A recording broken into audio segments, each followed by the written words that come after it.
I wasn't in a good place that fall, and most folks in Elk Hollow knew it, even if they were polite enough not to name it. At 39, I had already worked one life at the mill and started a second one behind a school bus wheel, and neither had turned out the way I thought a working man's life was supposed to. I used to run a headsaw from before sunup till my shoulders buzzed at night. Steady money, steady noise, steady purpose. Then layoffs came in a string that felt temporary right up until my badge stopped opening the gate. The bus job came 6 months later, mostly because I had a clean record, knew mountain roads, and could keep 25 kids calmer than they had any right to be on black ice mornings. That part I could do. What I couldn't do was drive the same road where my younger brother died and pretend each curve was just a curve. His name was Wyatt. He was 32 when his pickup went over near Switchback 9 in January. Fog so thick you could lose your own hand at arm's length. People said road conditions. The report said reduced visibility and runoff undercutting shoulder integrity. Men in uniforms always had cleaner words than grief does. I said almost nothing at the funeral, and I said even less afterward.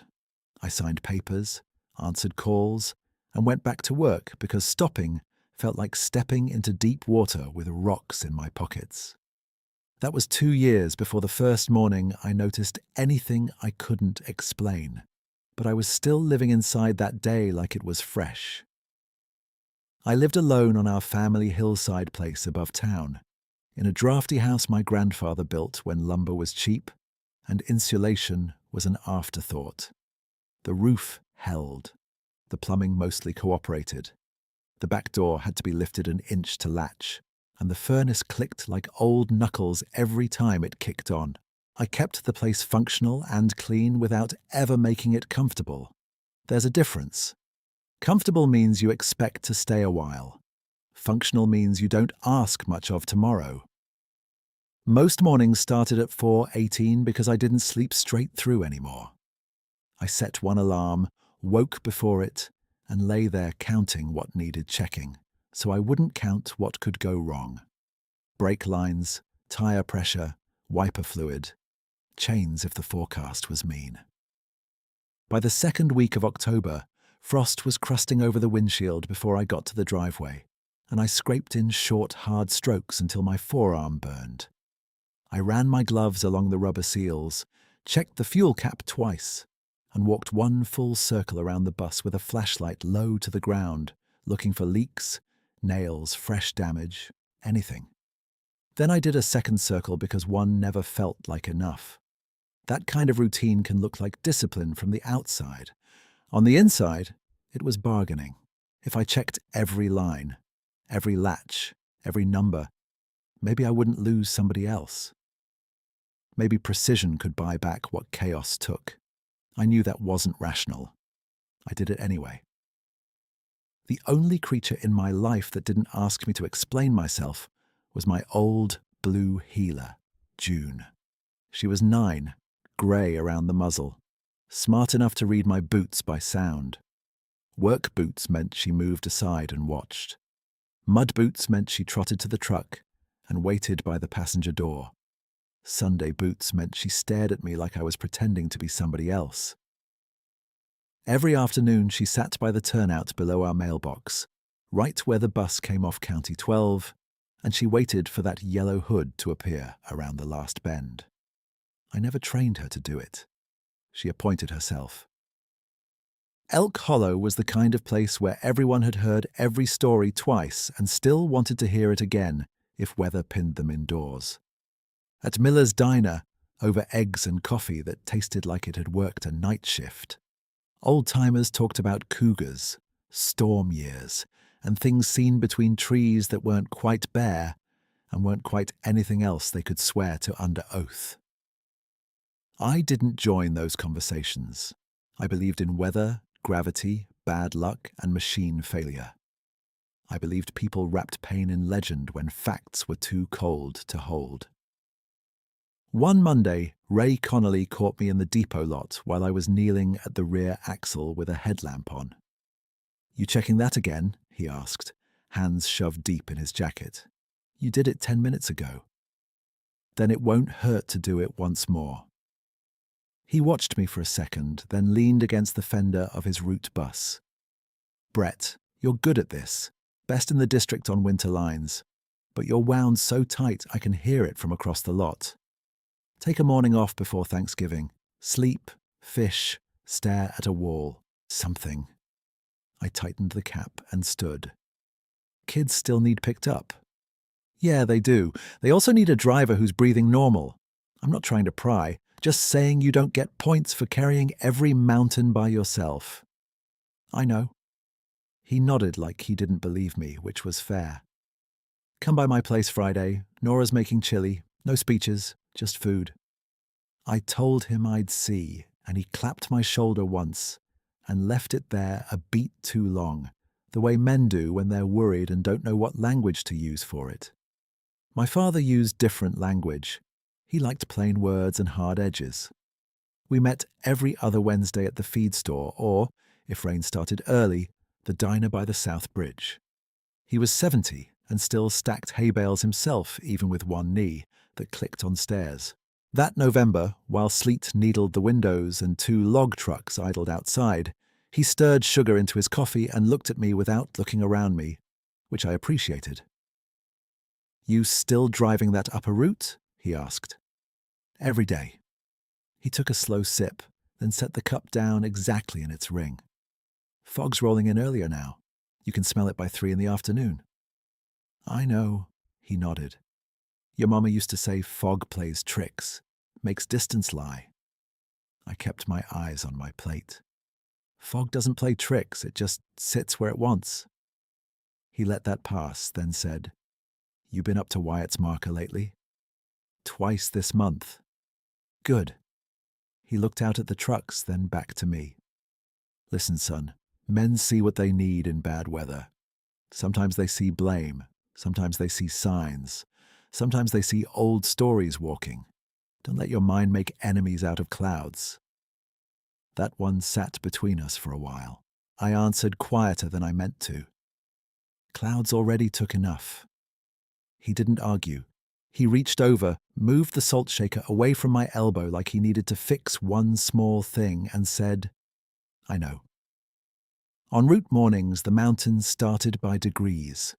Lower road clear, creek crossing damp, then the climb where fog gathered in layers, and the light flattened until pine trunks looked like charcoal lines on wet paper. There was one stretch near Cedar Pull-Off where even the kids hushed without being asked, like the trees there had their own church rules. Past that came mile marker 14, then a narrow run where the outer shoulder sloped hard into alder and rock before the road curled toward Switchback 9. That curve had a way of taking up all available space in my head. I rehearsed it before I reached it. Hands at 10 and 2. Ease off throttle before entry. No sudden brake. Stay inside paint. Watch for runoff. Watch for hidden soft edge. Watch for anything that had changed since yesterday. The children were mostly kind to me in the way kids are when they sense an adult carrying something heavy. They didn't ask about Wyatt. They said good morning, argued over window seats, traded gum in covert operations they thought I never saw, and learned my mirror checks by rhythm. A quiet boy named Eli always sat 3rd row right, backpack zipped to the top, eyes on the glass when fog thickened. 2 sisters from Sand Creek sang multiplication tables under their breath when roads got rough. Their voices steadied the whole bus more than mine did. I drove, counted, monitored, breathed. I did my job. That should have been enough. But grief has a way of making competence feel like penance. The first odd morning came late in November, after 3 straight days of wet cold and low cloud. June had followed me to the porch before dawn, nails ticking on old boards, and stood there with ears forward while I locked the door. She wasn't tense, just focused, like she'd heard something far off and familiar. At the depot, she settled in the truck and watched the tree line past the fence until I pulled out. By first pickup, fog had dropped to the road surface and turned every headlight into a pale coin. No wind, no bird chatter. Usually I heard chickadees at the lower cedar stand and crows near the old quarry before 6:30. That morning, there was nothing but engine hum and the whisper of wipers. Silence in the mountains is never empty. It usually feels full of waiting. This felt arranged as if the woods were holding still on purpose. At Cedar Pull-Off, I braked, opened the folding door, and watched two boys in oversized coats come down the embankment with their lunch boxes swinging.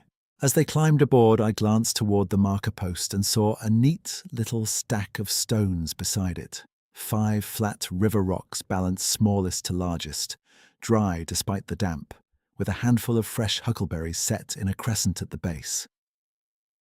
Not scattered, placed. The berries were clean, no mud, no crushed skins like someone had sorted them by hand. I stared long enough that one of the boys said, "Mr. Ford, we late?" "No," I said, and closed the door. I told myself it was kids playing a game.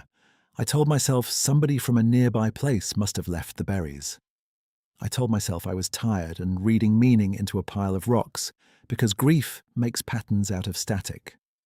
All that sounded reasonable. Still, when I reached the next straightaway and checked my side mirror, I caught myself looking back toward that pull-off as if an answer might step out of the fog and wave me on. I kept my eyes on the road, but my mind stayed at that little stack of stones all the way to Sand Creek. The heater fan clicked between speeds, the wipers kept time, and the kids behind me settled into that half-awake rustle of coats and backpacks. Eli leaned forward when we hit the straight past the old quarry. "Mr. Ford," he said, quiet as ever. "Those berries for somebody?" I checked the mirror. "Don't know. Probably just someone fooling around." He nodded like he was willing to let me have that answer, then sat back and watched the trees slide by in grey bands. The two sisters started their multiplication chant in a whisper. 7 times 8, 7 times 9, and the sound steadied my hands more than I wanted to admit. I drove the rest of the climb with my jaw set and my shoulders high, fighting the urge to turn the bus around and inspect that pull-off like a crime scene. By the time we rolled into the school lot, fog had thinned just enough to show the flagpole and the wet blacktop shining under it. I parked, walked the aisle for forgotten lunchboxes, and stood for a second at the open door while the last kid hopped down. The whole bus smelled like wet wool and pencil shavings. Normal smell. Normal morning. I told myself that mattered. At the depot, Ray was topping off washer fluid and humming something tuneless. "You look like you swallowed a wasp," he said without looking up. "Just fog." He capped the jug, studied me, and jerked his chin toward the route map pinned inside the garage. "Fog didn't put that look on your face. You see another slide starting?" "No slide." I hesitated, then heard myself say it anyway. "Found stacked stones at Cedar Pull-Off, and berries, fresh ones." Ray wiped his hands on a rag. "Kids messing around?" "Could be." He gave me a sideways grin. "Could also be one of those forest fairies your dad pretends not to believe in." I snorted before I could stop myself. If a fairy hauled river rock up an embankment in freezing rain, I owe it a union card. That got a short laugh out of both of us, and for 30 seconds the day felt almost ordinary. Then he sobered. "You gonna report anything?" "Report what, exactly? Decorative produce?" "Fair point." He tossed the rag in a bin. "Get some sleep this afternoon, Brett." I said I would. I didn't. June met me at the turnout like always, front paws planted wide, tail thumping once when she saw the bus nose around the last bend. She hopped into the truck when I parked and pressed her shoulder against my leg all the way up our gravel drive.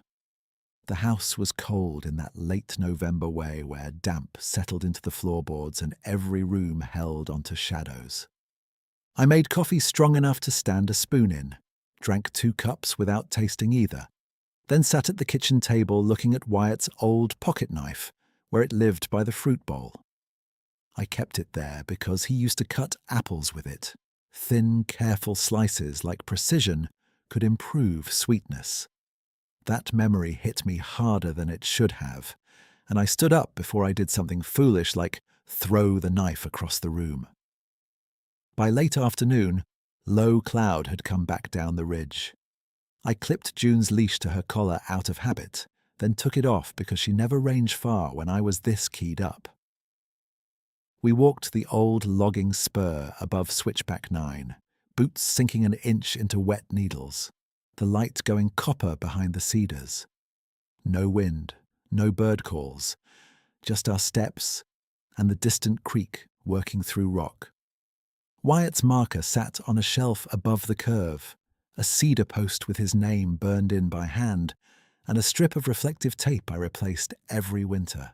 I knelt and brushed away pine litter, then tightened the wire around the little metal crosspiece because it had gone loose again. June sat beside me, not fidgeting, not scanning, just present. She leaned her warm side into my arm while I worked, and when I was done, I stayed there on my heels longer than my knees liked. I had spent 2 years talking about responsibility because it sounded better than pain. I could discuss tire tread, stopping distance, shoulder erosion, driver fatigue, weather windows. I could break grief into procedures and call that coping. Alone on that slope, with fog lifting in slow rags through the trees, none of that language held. I missed my brother with a plain, physical ache that made my chest feel packed tight. I was angry at a road, at weather, at myself for not calling him that night, at every good morning that followed a bad one.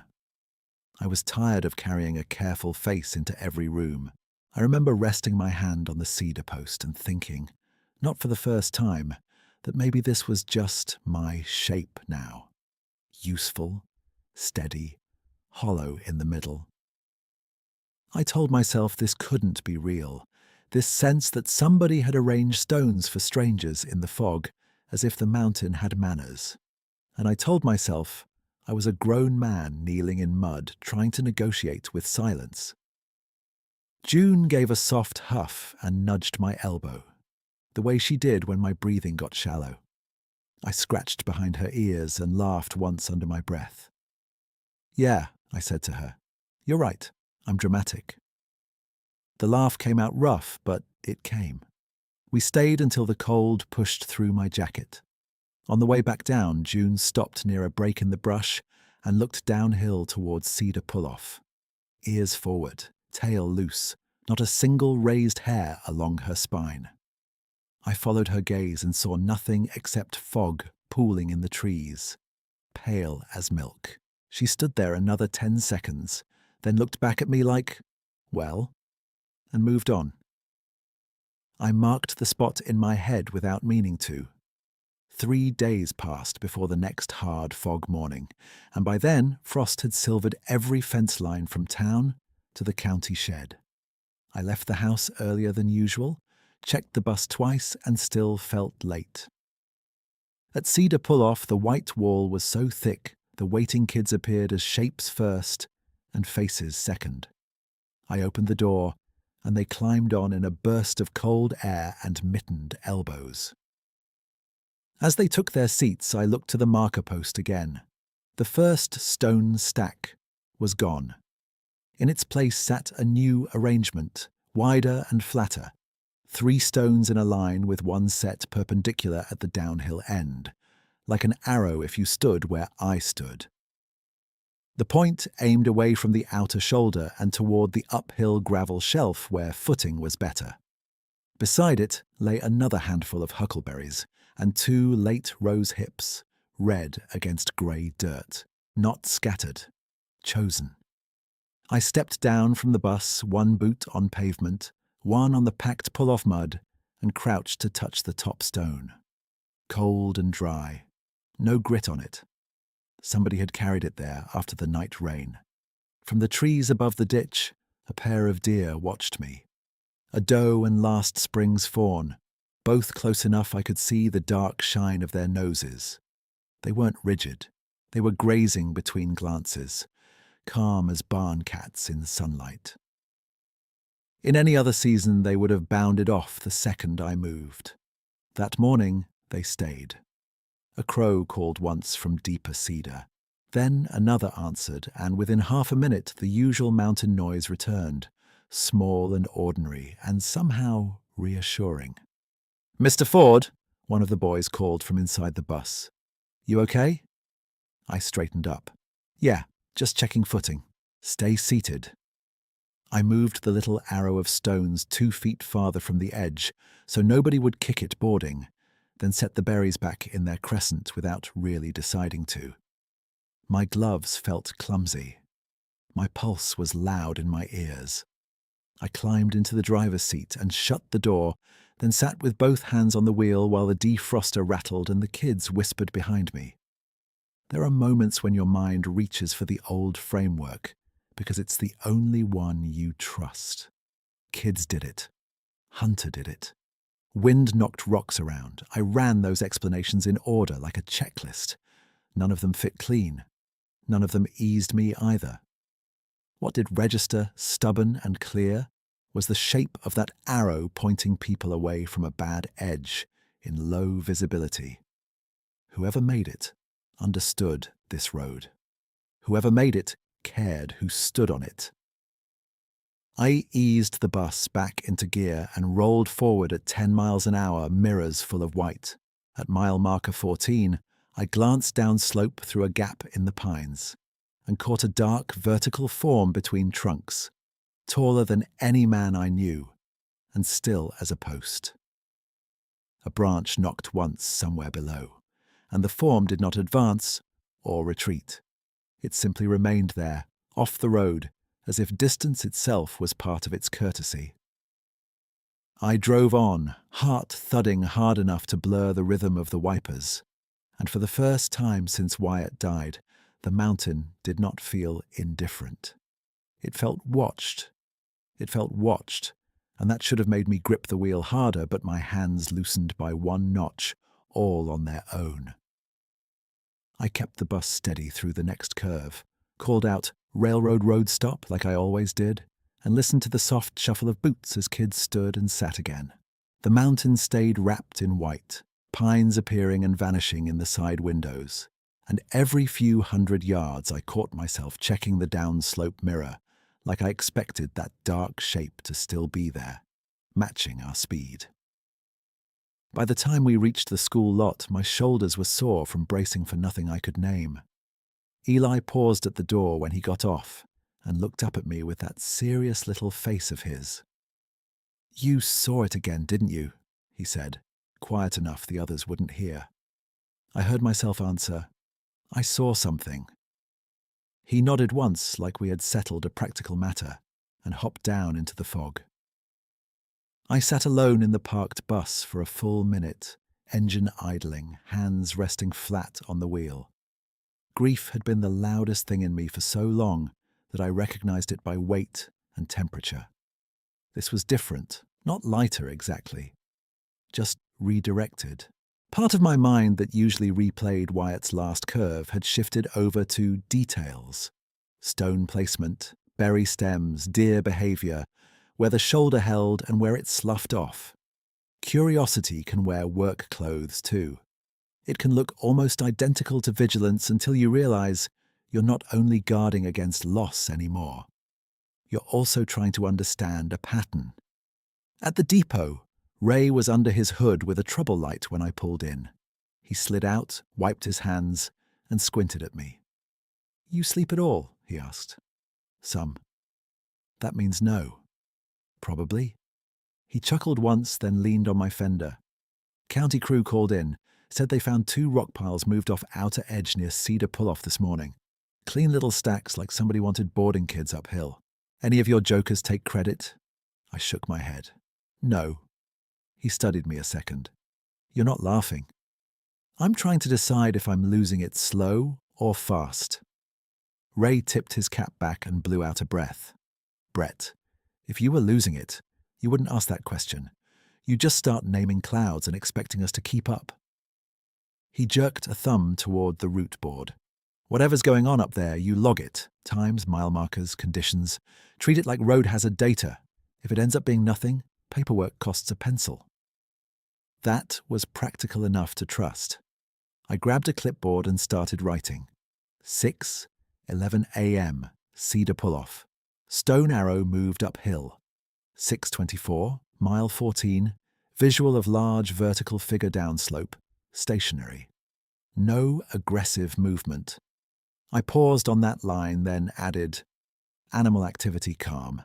It looked ridiculous and dead serious at the same time.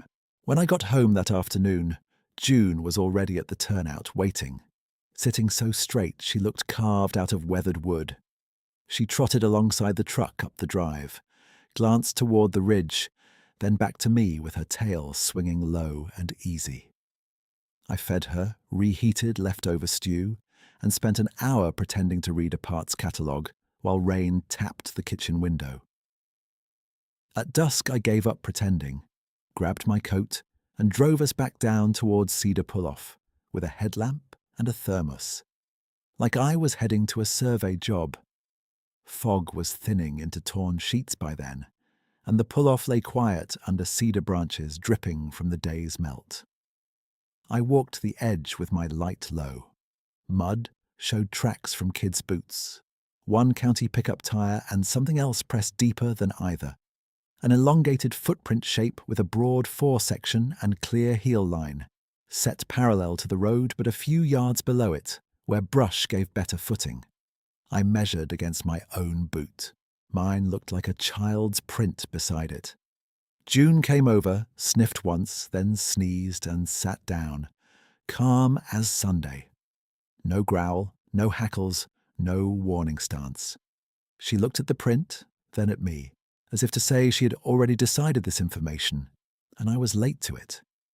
I crouched there in the wet and laughed under my breath, the kind of laugh you give when reality quits asking permission. All right, I told her. You can be wise and mysterious. I'll be the idiot with a ruler in his truck. I did, in fact, go get the ruler. Measured length, width, stride distance where I could find a second partial. Wrote it down by flashlight on the back of an old fuel receipt. By full dark, the temperature dropped another few degrees, and I drove home with June's head resting on the seat between us, both of us smelling like wet cedar and mud. The next morning came in colder, with freezing mist glazing the mirrors, and a thin rind of ice along shaded patches. I left 10 minutes early to chain up before the upper grade, kids not yet aboard, and pulled onto a gravel lay-by near mile marker 14. My gloves were stiff. Metal links stung through the fabric when I fed them under the tires. The world had that muffled quality deep fog gives, where even your own movements sound farther away than they are. Halfway through the second chain, I heard a careful crunch down slope, weight settling through wet duff, then another step measured to avoid loose rock. I straightened slowly and looked through the pines. He stood maybe 40 yards out, partly screened by trunks, tall enough that his shoulders broke the pattern of branches at a height no bear ever had. Dark fur, rain-matted at the edges. Broad chest. Long arms held low and open, hands visible. He wasn't squared toward me like an animal deciding whether to charge or flee. He was angled slightly away, making himself narrower, giving room. When I shifted my stance, he shifted too, not closing distance, just adjusting so I could keep him in view if I wanted. Every motion was deliberate and economical, like somebody handling a crate marked fragile on slick stairs. The bus sat between us and the road, yellow paint ghostly in the fog, and for one odd second my brain supplied the most useless thought I've ever had. Manners. This enormous thing in the trees had better manners than half the people at the hardware store on Saturday. My mouth moved before reason caught up. "Excuse me," I whispered into the white air, because apparently that is what comes out when a grown man meets a 9-foot stranger before dawn. He went still, head tipped a fraction, and lowered his posture by bending at the knees and hips, bringing his height down some as if he understood scale could frighten. No sound but my idling engine and a far drip of water from branch tips. I stood with one chain hook in my hand and felt my pulse thudding in my neck. Fear was there, but it wasn't the sharp kind. It was braided with awe and a grief-shaped ache that had suddenly found somewhere else to look. Headlights appeared below through the fog, another district bus coming up late from Pine Cut. The moment those lights spread across the trunks, he stepped back, 2 paces into thicker cedar, and paused. Still visible, still not hiding exactly, just yielding space. I finished fastening chains with clumsy fingers, climbed in, and pulled forward. At the next bend, I checked the mirror. A dark form moved parallel downslope, matching my crawl at a respectful distance, then stopped when I stopped at the first pickup. By the first week of December, I had started carrying a small notebook in my shirt pocket and writing in it every time the pattern repeated. Fog mornings only. Not clear days, not hard rain, not dry cold. Thick, sight-killing fog. On those mornings, hazards seemed handled before first route.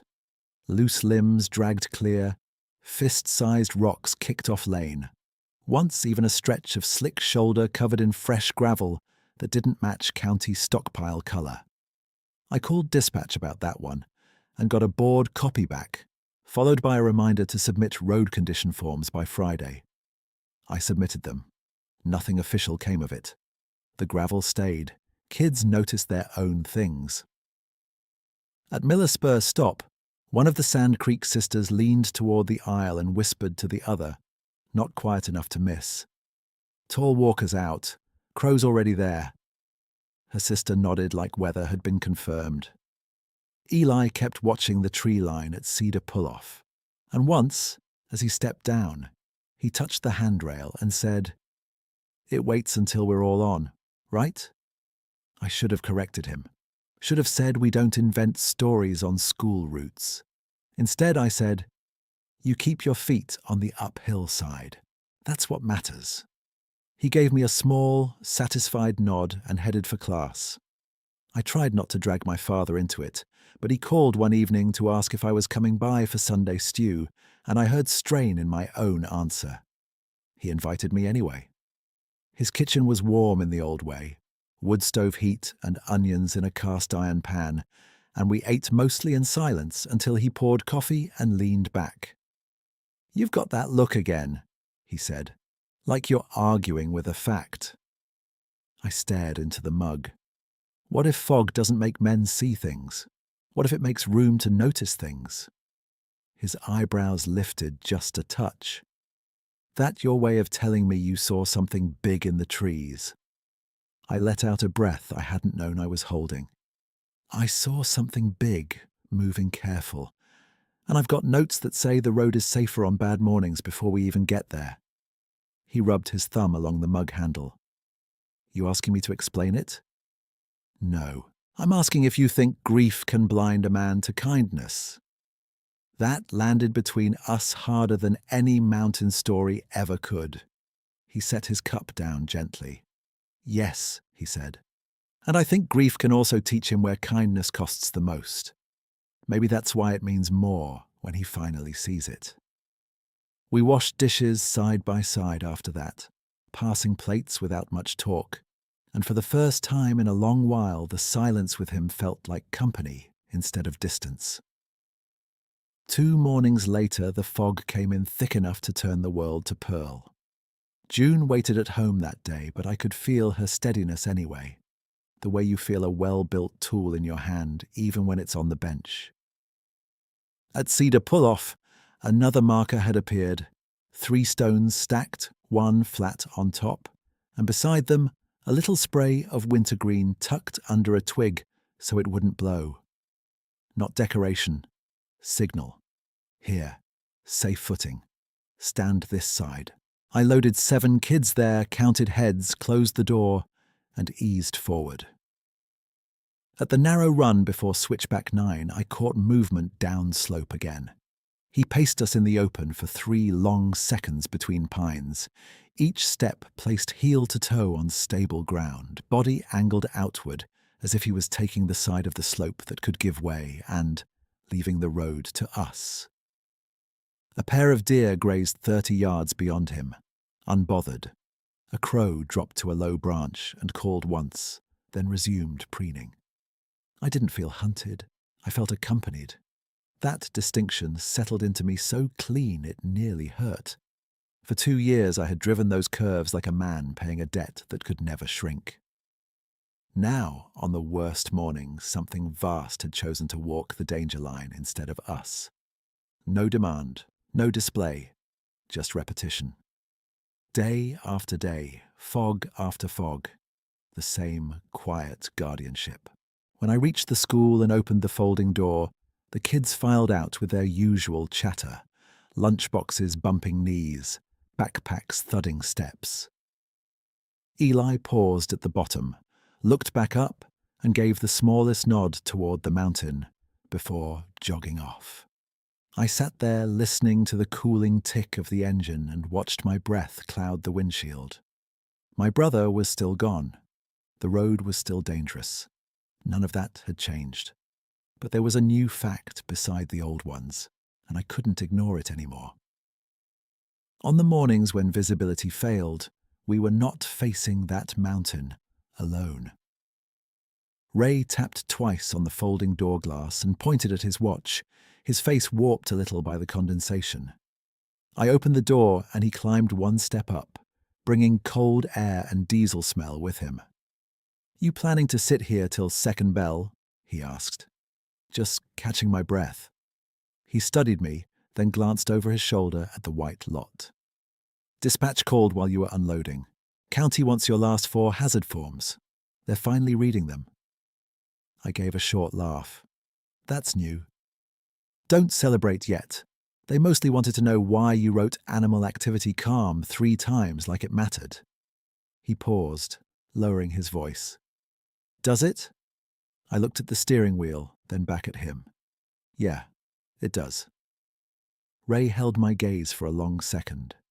"Then keep writing it down. Don't pretty it up. Just facts." He stepped back to the pavement. "And eat lunch like a human being, not a haunted stump." I told him I would. I got halfway there. The afternoon route ran clear enough that day to show the ridgeline in torn grey layers, and with sunlight back on the road, my own certainty started to wobble again. That was the difficult part. On fog mornings, I saw pattern and intention. On clear afternoons, I sounded like a man building a church out of coincidence. I dropped the last kid near Miller Spur, checked mirrors, and drove the empty bus uphill to Cedar Pull-Off before heading home. I parked with hazard lights ticking, stepped down into damp gravel, and stood where the kids lined up each morning. The stone marker from earlier was gone. In its place, at the edge of the uphill shelf, sat a single flat river stone with a strip of cedar bark laid across it.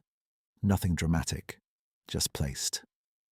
I crouched, touched the bark, and found it dry under the outer layer. Fresh cut. I looked into the trees and said, quietly, "I see it." No response came except drip water, and a jay scolding somewhere farther up. Still, I set 3 huckleberries from my lunch container beside the stone before I climbed back on the bus. It felt foolish and practical at the same time, like checking lug nuts before a long grade. If I was wrong, I had fed a squirrel. If I was right, I had acknowledged company. That night I slept in broken pieces, waking to wind against the eaves and the furnace clicking on and off. Each time I drifted back, my mind replayed the same image. That broad shape downslope, angled away to give me room. Not hiding, not advancing. Matching distance like distance meant something to him. By the third week of December, frost sat all day in the shaded cuts, and fog mornings came one after another like pages from the same wet book. On the fourth of those mornings, I pulled over at mile marker 14 to chain up before pickups. Same routine as before, but this time I left the driver door open and the interior lights on. I wanted light behind me. No surprises, no startled movement. I fed links around the front tire, tightened, latched, moved to the rear. Halfway through, I felt that watched sensation again, only calmer now, like a hand held near your shoulder without touching. He stood above the ditch this time, maybe 30 yards out, clearer than I had ever seen him. Dark fur, heavy through the shoulders, lighter where mist had beaded along the forearms. His face was partly shadowed by cedar branches, but his eyes caught enough light to show warm brown, steady and unhurried. He lowered himself by a few inches when I looked directly at him, the same careful posture shift he had done before, like he understood that his height could overwhelm and chose to soften it. I finished tightening the chain, stood slowly, and kept my hands open at my sides. We stayed that way for several breaths, both of us still enough that I could hear meltwater ticking off needles and the idle hum of the bus behind me. I said, "Morning." My voice came out rough from cold and nerves. He tipped his head once, a small movement, then looked out toward the outer shoulder where runoff cut under the edge every winter. A dead limb lay half in the ditch beside him. He lifted it, carried it 2 short paces as he shifted his footing downslope, and let it drop across the gravel near the lane before moving back into the trees. I frowned and stepped over to finish my walk around. When I tested that patch with my boot, it held for 1 second, then gave a little pebbles skittering into the brush. Not a full collapse. Enough to matter with a loaded bus tire. I backed away, set a reflector cone 2 feet inside the lane, and logged the spot on my clipboard. By the time I climbed into the seat and pulled forward, he had shifted downslope, parallel to my line. Same respectful offset. Disbelief didn't vanish in a single flash. It wore down in layers. Tracks could be faked, yes, but not day after day in weather that erased everything by noon. Stones could be stacked by pranksters, but pranksters didn't stabilize boarding spots at 6 in the morning for children they'd never meet. And that shoulder would have caught me sooner or later, whether the limb landed there by chance or not. Evidence kept arriving with the same signature, scale paired with care, even when I couldn't prove intent beyond doubt. At Cedar Pull-Off, Eli boarded and stopped at the fare box line even though we didn't have fares. "Mr. Ford," he said, barely above a whisper, "you put that cone there?"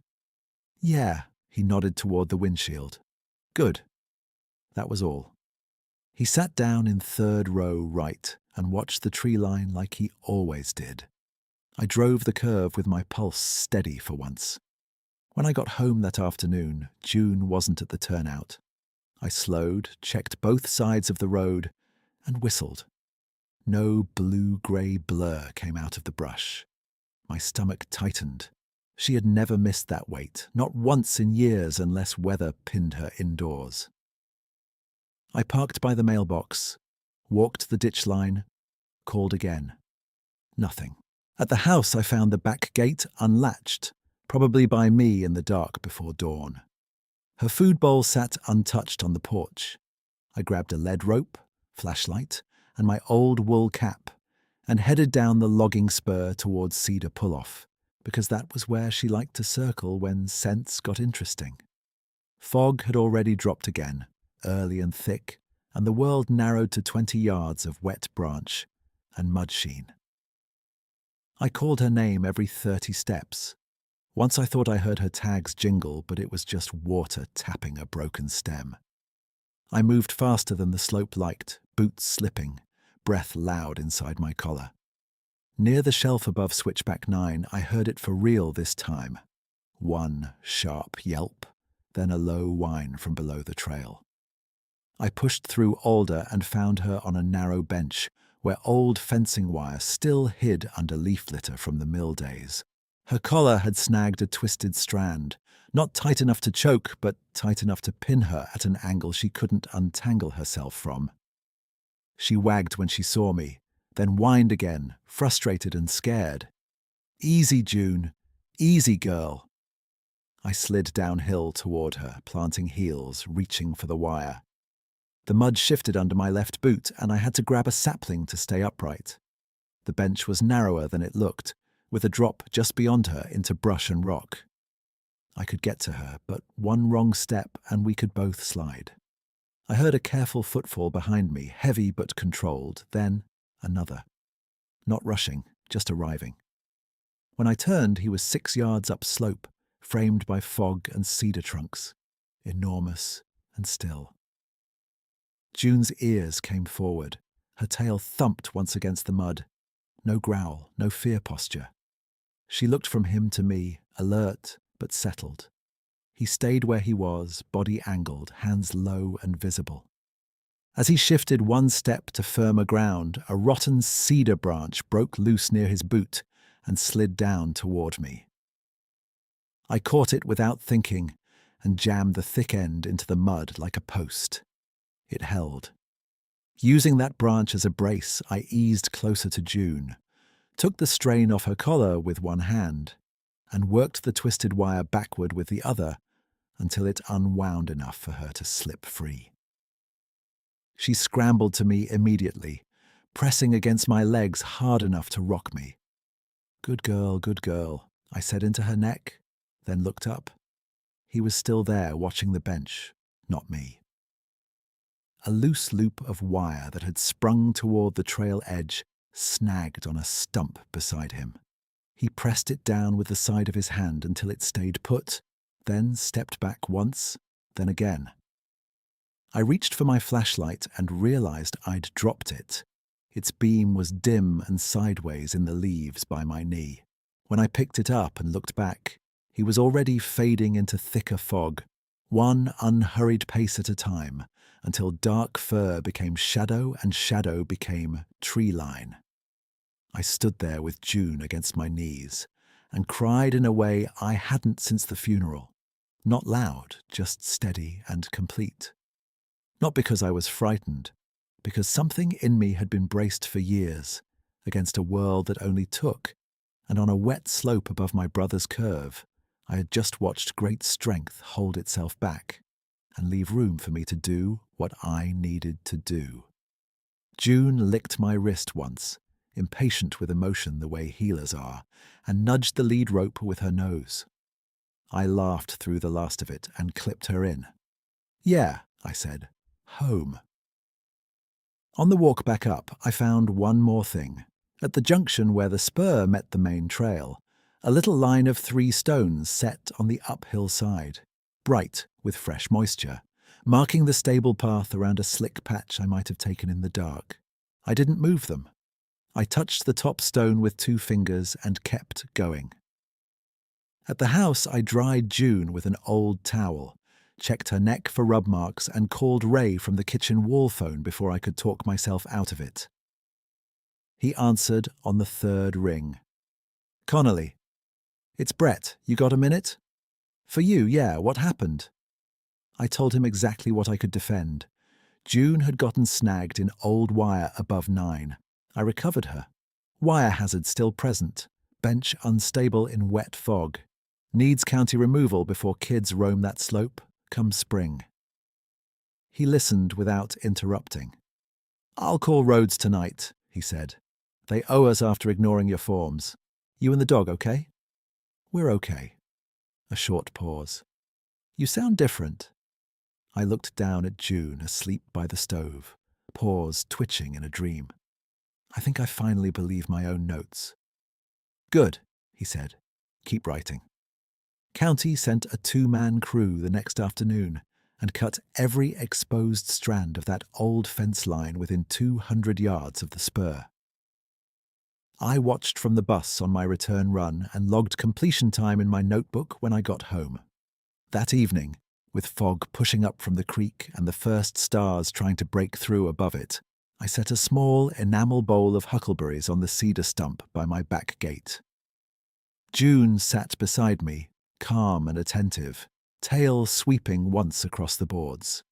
We stayed there until the cold bit through my jacket, listening to the quiet mountains settle for night, and for the first winter in a long while. The quiet felt like company instead of absence. I stayed on the porch longer than the cold allowed, gloved hands around an empty coffee mug I had brought out without thinking. June leaning against my shin like she had claimed me for anchoring duty. The bowl of huckleberries sat on the stump between us, dark and matte in the weak porch light, and the fog moved through the lower pasture in low white bands that hid the fence line and revealed it again by inches. Nothing dramatic happened for a while. The furnace kicked on inside, clicked twice, and settled. A barn owl called once down by the creek. June lifted her head at that sound, then set it back down. I told myself this was enough, this quiet exchange with a mountain that had finally stopped feeling like a courtroom. I could go inside, lock the door, sleep in fragments, drive at dawn. That was the sensible version of the night. Then June stood up all at once, not stiff, not alarmed, just attentive in a way that made me straighten with her. She looked past the stump toward the dark rise behind the tool shed, ears pitched forward, tail low and easy. I followed her gaze and saw nothing at first but the blur of cedar trunks and drifting mist. After a few breaths, a shape separated itself from shadow. He was farther back than the shed, maybe 50 yards upslope, standing where the old logging track cut across the hill. Too tall to mistake for a man, too still to mistake for a bear. He did not approach. He simply held there, broad shoulders turned slightly away so he wasn't squared to us, hands low and visible at his sides. June gave one small huff through her nose, almost a greeting, and sat down again. I don't know what I expected from that moment. A surge of fear, maybe, or the urge to retreat and bolt the door. What came instead was a tired kind of recognition, like seeing a coworker at the same stoplight every morning after months of pretending you hadn't noticed each other. I felt my throat tighten anyway. Not from panic, from relief so sudden. It hurt. "All right," I said quietly into the dark. "I see you." He dipped his head once. Not a bow, just acknowledgement. Then he looked at the bowl on the stump, looked back at me, and shifted one step downhill, testing the ground before committing his weight. He moved with such care that I finally understood what had bothered me about all the stories people told in diners and feed stores. They always made size equal danger. They never made room for discipline. Watching him place each foot, check each hold, and keep distance on purpose, I realized discipline could look like mercy if you were strong enough to ignore urgency. He came no closer than the fence post by the shed, still a respectful span away, and crouched there in the fog. Massive, yes, but folded small through the hips and knees to lower his profile. June stayed seated. I stayed where I was. The three of us held that triangle in the cold, while fog drifted through it, and the porch light threw a soft yellow edge on his fur. I could see beads of moisture along his forearms, a lighter brown strip through the chest, where the hair lay flatter, and eyes the colour of old varnished wood, steady and patient. I had spent 2 years carrying words that never made it out right. Sorry. Angry. Why him? Why that curve? Why didn't I call? All of it jammed together like branches in a culvert. Looking at him there, I felt the whole clog shift. I blamed this mountain, I said, voice rough and too loud in the quiet. I blamed fog. I blamed every tree on that road. I blamed myself until I got good at it. I thought if I kept enough checklists, enough rules, I could keep paying something back. My breathing went uneven, and I had to stop, one hand on the porch rail. I couldn't save Wyatt. I know that. I know it in my head, but my body never believed it. He listened without moving, head tipped a fraction toward me. June pressed her shoulder harder against my leg. I kept talking because once it started, I could not hold it in any longer. You walk that line for kids you don't even know, day after day, in weather nobody wants. You moved rocks and marked footing and took the outside edge where it gives way. You did it when nobody was watching. My eyes burned. I did not wipe them. I don't know what to call that except kindness. I don't know what to do with it except tell the truth. The words cracked me open. I bent forward with both hands on my knees and cried right there on the porch. Not careful, not quiet. Tears dropping off my jaw onto old boards I had scrubbed 100 times. June leaned into me harder, then licked my wrist and looked back toward him as if including him in the work. I remember thinking, clear as anything, I am not being judged here. I am being witnessed. For a man who had confused those two things most of his life, that difference was no small mercy. He stayed exactly where he was through all of it. No advance, no retreat, no demand for me to compose myself. Just presence held steady like a handrail on icy stairs. When my breathing finally settled into something useful again, he shifted his weight, reached one long arm towards the ground beside him, and lifted a flat stone about the size of a dinner plate. He set it down near the base of my crooked gatepost, where runoff always carved a little trench in hard rain. Then he found a second stone, then a third, placing them in a short line to divert water away from the hinge side.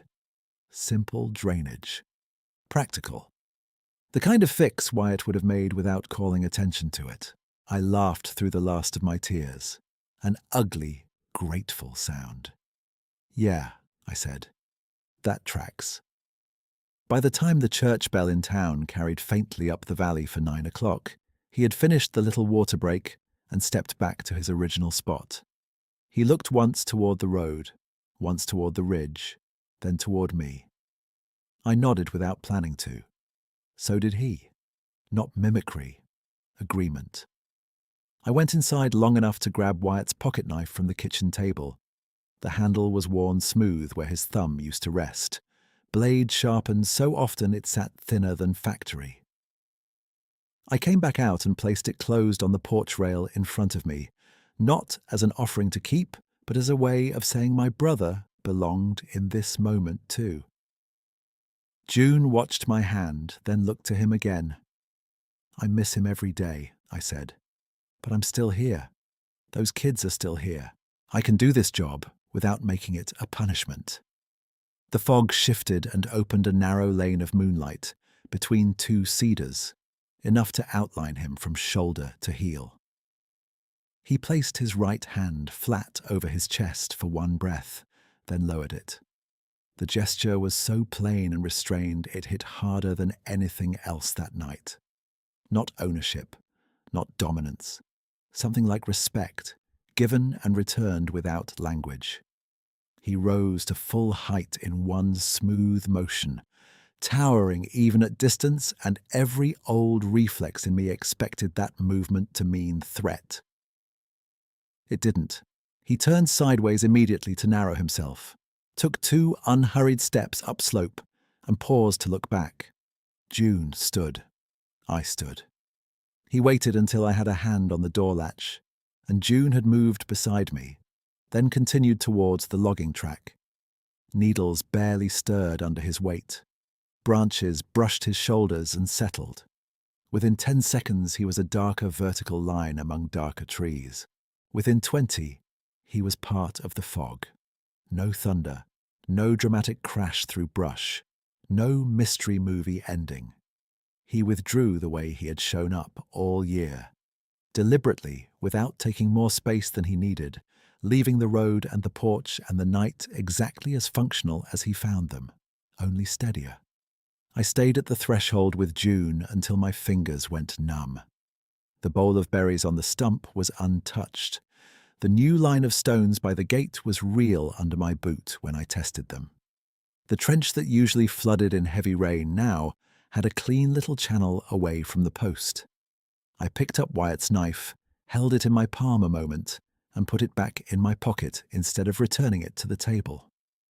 Inside, I toweled June dry again, though she didn't need it, mostly for something to do with my hands. She drank half a bowl of water, circled twice by the stove, and dropped into sleep with a deep sigh. I sat at the kitchen table with the notebook Ray told me to keep, opened to a clean page, and wrote until midnight in block letters that didn't tremble as much as I expected. 9:02 p.m. Visual contact at homestead. Uphill of tool shed. Distance maintained. Animal calm, June. No aggressive behavior. Subject remained stationary during my distress, then improved drainage at gatepost with 3 stones. Withdrew upslope after visual acknowledgement. Conditions: heavy fog, light wind, temp near freezing. I read it back and added one more line below the facts because facts alone no longer carried the full load. Observation: strength can choose restraint on purpose. I slept 3 straight hours after that, which felt like a medical event. When I woke at 3:41, the house was quiet except for furnace hum and June's steady breathing by the stove. I dressed, made coffee, checked weather. Dense fog advisory until noon. Of course, I stepped onto the porch with my mug and headlamp and found the bowl on the stump empty except for 2 berry stems and a cedar needle. No tracks I could trust on the hard frozen boards, just absence shaped like completion. At 4:28, I walked down to the bus turnout with June at my side. Frost bit the grass silver. My breath hung in front of me as I checked tires, lights, brake lines, mirrors, chains. Same routine as always, but the rhythm in my chest had changed. Not loose exactly, aligned. As I climbed into the driver's seat, June paused at the edge of the turnout and looked toward the cedar ridge above County 12.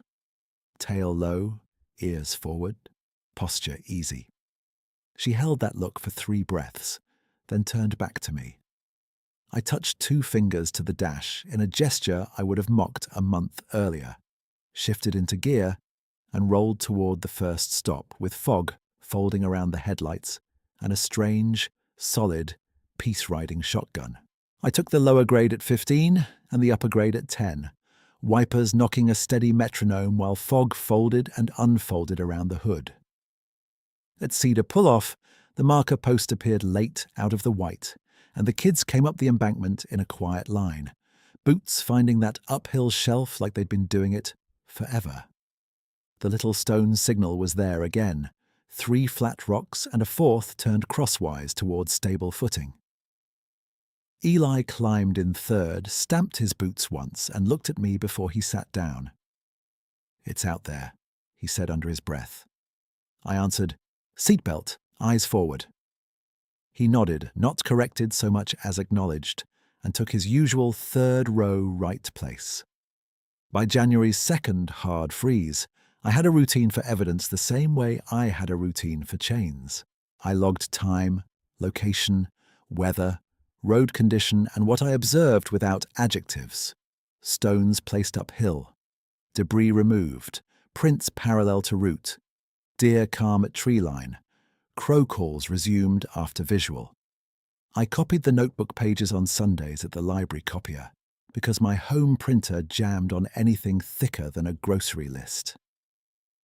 The original fuel receipt with footprint measurements went into a sandwich bag in my glove box. A county road tech named Lena, called after Ray, pushed my forms up the stack. "Mr. Ford, we can't classify large unknown track in the standard hazard code," she said, paper shuffling on her end. "But your flagged locations match 3 shoulder failures from prior years, so we're pre-treating those on fog advisories." I thanked her and said, "That's what I needed." The source of the odd gravel never got identified. In her final email she wrote, "We observed non-county aggregate present before crew arrival. Origin unknown.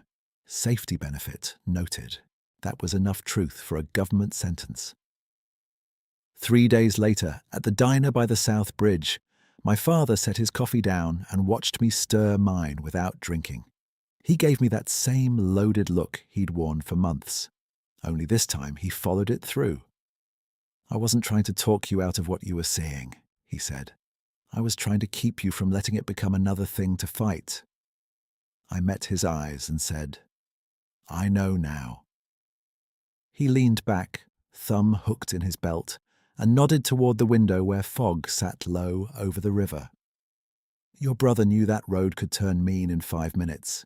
He didn't lose because he was careless. Don't keep punishing him for weather."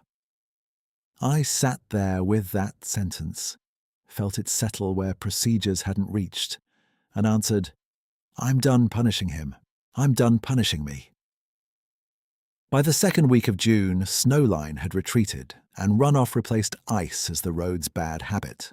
But one last dense fog bank dropped in on the final week of school, like winter refusing to sign out.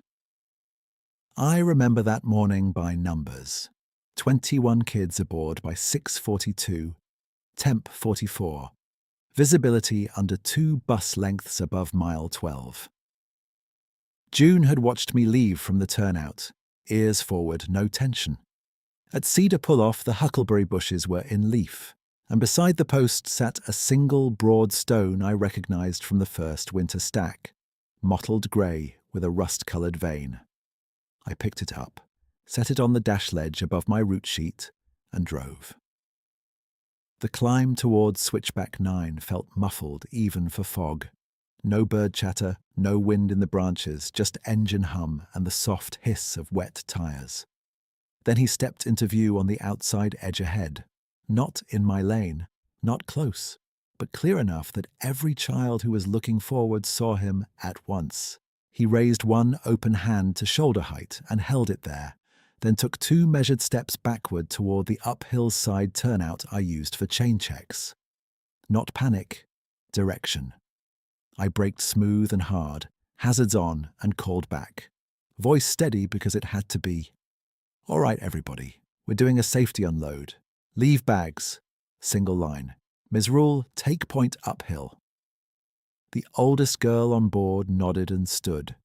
In less than a minute, we had 21 kids and me on the uphill gravel shelf behind the guard stakes, well clear of the outer edge. He had already shifted downslope, parallel to the weak shoulder, watching the pavement, not us. There was a low crack under the fog, then a section of asphalt ahead of where my front tyres would have been slumped away into the culvert washout, with a heavy, final drop. No screaming, no running, just stunned silence. Then one of the Sand Creek sisters saying, "Very small, he told us." I counted heads twice anyway. 21, both times. I called dispatch first. Route 3, upper halted above 9. Culvert failure, lane loss, no injuries, all students safe on uphill shoulder. They came back sharp and awake for once. Copy, 3 upper, keep students in place, county and sheriff en route. I called Ray second. He answered on ring 1. "You okay?" I said, "We're okay because we stopped. Bring blankets if you've got extras." He said, "On my way." When I looked back to the tree line, he was there at the edge of cedar and fog, full height now, still as a post while the last child moved behind me. He waited until Ray's bus lights came through below, until county trucks crept up from the other side, until every kid had a seat on warm buses heading back down. Then he turned, took the slope in 4 unhurried strides, and disappeared into green without ceremony. At the emergency board meeting that afternoon, I put my notebook on the table between a stack of incident forms and a tray of untouched muffins. Superintendent Keller flipped pages, stopped at the repeated entries, and looked at me over his glasses. "You're asking us to base protocol on unverified observations," I answered. I'm asking you to base protocol on repeated hazard locations documented over 7 months that match this morning? Exactly. Lena from Rhodes slid her map forward. Red circles at Cedar Pull-Off. Mile 14, outer 9. His logs align with maintenance failures, she said. Whatever prompted his reporting, the data's sound. We left that room with a fog convoy rule, earlier pre-trip hazard sweeps, and mandatory uphill unloading at flagged segments on low visibility days. They did not put large unknown guardian in the minutes. They did put my route notes into district training packets. Trade-offs, I figured. I could live with that. On the last day of school, kids filed off at town, dropped with that summer energy that makes doors slam faster and laughter carry farther. Eli hung back at the steps, backpack half-zipped like always. "You gonna keep driving in fog?" he asked. "Yeah," I said, "with better rules." He nodded toward my dash. "Good you kept the stone." I looked at him, then out at the ridge. "You knew what it was." He shrugged. 12-year-old plane. Didn't know what. Just knew it walked when we rode. I slept better on those mornings. Then he hopped down and ran to his dad's truck. That evening, I drove to my father's place with Wyatt's pocket knife in my shirt pocket and the old notebook on the seat beside me. We sat on his porch while daylight thinned over the hayfield. I handed him the knife. "I carried this through the spring," I said. "I think it belongs with you a while." He turned it in his palm, eyes wet but steady, then gave it back. "Keep it," he said. "You're using it right." We talked about Wyatt straight for an hour, no detours into legend, no arguing with weather, just memories, mistakes, and the fact that love doesn't end when roots do. When I stood to leave, he gripped my shoulder and said, "You look lighter." I answered, "I am." On the first fog morning of the next season, I woke before the alarm, brewed coffee, and stepped onto the porch where frost silvered the rails. June stood beside me, older and stiffer in the hips, still attentive as sunrise. I carried a small bowl of huckleberries to Cedar Pull-Off before my route and set it beside the marker post on the uphill side. Then I placed one berry on the stone that lived on my dash and started the engine. As I climbed through the white, birds quieted at the cedar stretch, then returned one by one. At mile 14, a deer lifted its head from the brush and kept grazing. I did not need a sighting every morning to believe what I had learned. The mountains stayed dangerous. Fog still erased distance. Loss remained loss, but I no longer mistook watchfulness for threat, and I no longer treated grief like a debt that had to be paid forever.